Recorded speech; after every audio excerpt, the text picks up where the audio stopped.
But I think, General Sauer, that what you just said suggests that you can't be arguing in the way Justice Alito suggests, because most of your brief is not about illegal aliens. Most of your brief is about people who are just temporarily in the country, where there was quite clearly an experience of, an understanding of, that there were going to be temporary inhabitants. And your whole theory of the case is built on that group. You don't get to talking about undocumented persons until quite later and at much lesser, I think it's like 10 pages to 3 pages or something like that.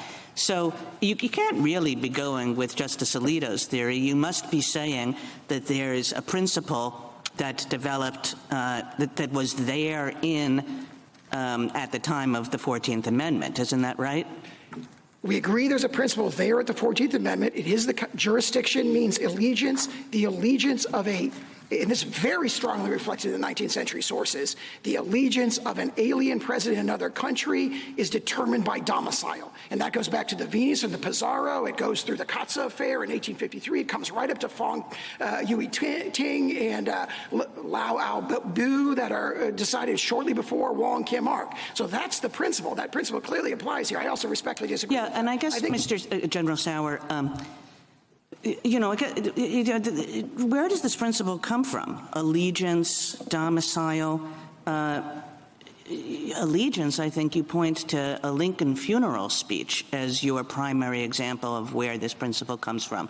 It's certainly not what we think of when we think of the word jurisdiction, and I appreciate that jurisdiction has many meanings, but the first meaning is like if you're subject to jurisdiction, you're subject to the authority of.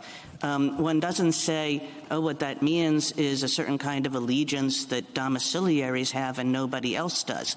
So the text of the clause, I think, does not support you. I think you're sort of looking for some more technical, esoteric meaning. And then the question comes, okay, if the text doesn't support you, if there's a real history of people using it that way, but as far as I can tell, at the time of the 14th, you're using some pretty obscure sources to get to this concept.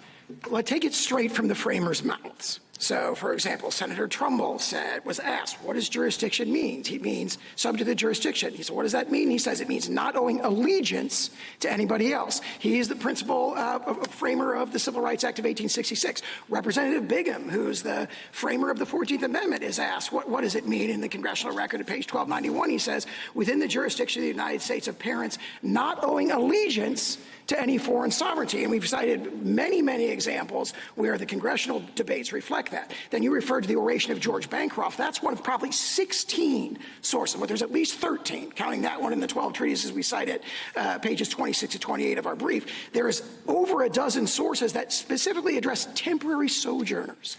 In the 5 decades after the enactment of the amendment, every single one of them says, well, temporary sojourners, their children are not included, including for 2 decades after Wong Kim Ark.